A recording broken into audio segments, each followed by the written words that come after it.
Hello guys, good morning. कैसे हो? I hope अच्छे ही होंगे।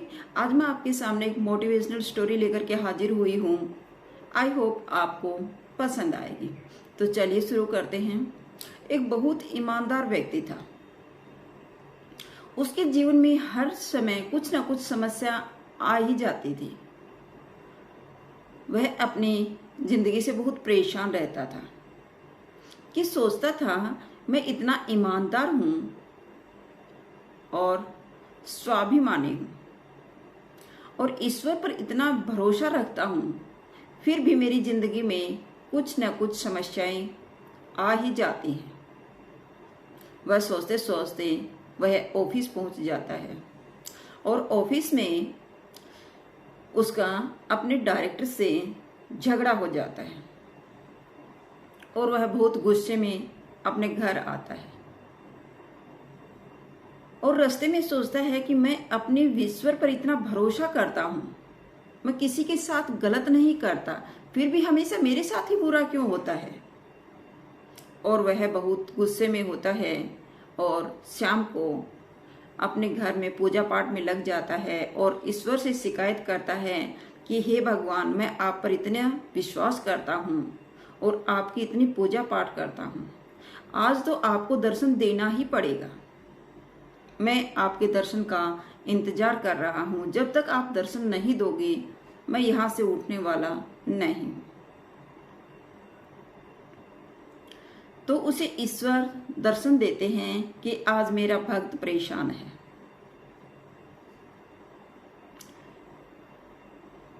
तो उसे एक ईश्वर का फरिश्ता दर्शन देता है और कहता है कि हाँ बोलो, आपको क्या समस्या है।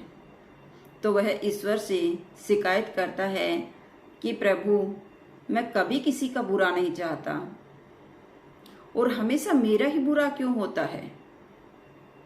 जो लोग दूसरों का बुरा करते हैं वो हमेशा खुश रहते हैं और मैं किसी का बुरा नहीं चाहता, तो भी मेरी जिंदगी में हर समय कुछ न कुछ समस्या आ ही जाती है। इस समस्या से कैसे छुटकारा मिले। तो ईश्वर कहता है, उसे समझाने की कोशिश करता है कि बेटा, जीवन में सुख दुख का तो चक्कर चलता ही रहता है। जीवन एक चक्र है, इसमें सुख दुख आते ही रहते हैं। समस्या और खुशियां हर पल आती हैं और चली जाती हैं। तो आप अपने जीवन में आने वाली समस्याओं से इतने परेशान मत हो और उनकी समस्याओं को हल करना सीखो। लेकिन वह व्यक्ति बहुत उदास हो चुका था, बहुत अपने जीवन से निराश हो चुका था। उसने कहा, नहीं प्रभु, मेरी समस्या दूर करो, मैं और समस्या नहीं झेल सकता हूं। तब ईश्वर का फरिश्ता उसे एक बरगद का पेड़ दिखाता है और कहता है कि तुम्हारे जीवन में जितनी भी समस्याएं हैं उनकी एक पोटली बनाओ और उस बरगद के पेड़ के नीचे पेड़ के बांध के आ जाओ और उसमें तुम्हें एक्सचेंज करना है। वहां पड़ी कुछ पोटलियां भी रखी हुई हैं, उनमें से एक पोटली आते वक्त उठाकर ले आना और तुम्हारी समस्याएं दूर हो जाएंगी। तुझे वहां पर रखी हुई पोटली के साथ एक्सचेंज करना है। तो व्यक्ति बहुत खुश होता है और ईश्वर का फरिश्ता उसे तथास्तु कह करके वहां से चला जाता है। व्यक्ति शाम को अपनी समस्याओं की पोटली बनाता है तो काफी पोटलियां बन जाती हैं। तो वह उस बरगद के पेड़ के नीचे बांधने चला जाता है और जब बांध करके वापिस आता है तो उसे याद आता है कि यहाँ से मुझे एक पोटली एक्सचेंज करनी है। तो वहां बंधी हुई छोटी सी छोटी पोटली को वो खोलने की कोशिश करता है, लेकिन फिर वो डर जाता है और अंदर से कांप जाता है। वह सोचता है कि यहाँ बरगद के पेड़ के जो पोटली बंधी हुई है वो हर व्यक्ति की कोई ना कोई समस्या है और अगर मैंने इसमें से कोई भी एक पोटली खोली और उसमें मेरी समस्याओं से बड़ी समस्या तो नहीं मिल जाएगी। और वह डर जाता है और ईश्वर से धन्यवाद करता है कि प्रभु मुझे दूसरों के पोटली समस्याएं नहीं चाहिए। मुझे नहीं पता मैंने जो अपनी समस्या यहाँ बांधी है उससे बड़ी कोई समस्या मेरे हाथ लग जाए, कहीं मैं ये दूसरी पोटली एक्सचेंज करूं उसमें और बड़ी समस्या आ जाए। इसलिए मैं अपनी समस्याओं से ही संतुष्ट हूं और इन समस्याओं का हल मैं स्वयं ढूंढ लूंगा। मुझे कोई पोटली एक्सचेंज नहीं करनी है। मुझे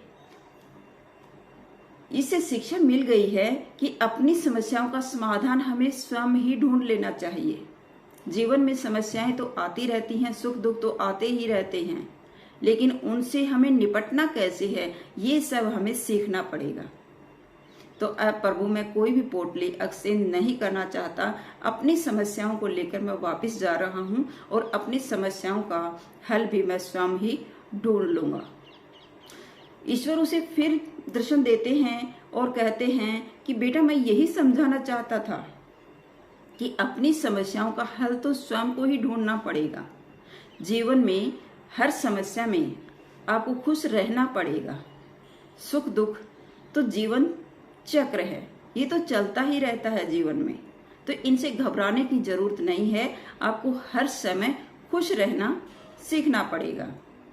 समस्याएं कितनी भी बड़ी क्यों न हो, हर समस्या का समाधान व्यक्ति निकाल सकता है। तो इस कहानी से हमें शिक्षा मिलती है कि जीवन में आने वाली कठिनाइयों से, समस्याओं से हमें घबराना नहीं चाहिए, बल्कि हमें उससे अच्छे से निपटने का प्रयास करना चाहिए। और अगर हम कोशिश करते हैं तो हर समस्या का समाधान संभव है। इसलिए हम उन समस्याओं से आराम से, खुशी खुशी से उनसे बाहर निकल सकते हैं और अपने जीवन को सफल बना सकते हैं। आई होप आपको मेरी स्टोरी अच्छी लगी होगी। अगर आपको मेरी वीडियो पसंद आई तो प्लीज लाइक कीजिए, शेयर कीजिए और सब्सक्राइब करना न भूलें। फिर मिलते हैं नेक्स्ट वीडियो में। Bye bye.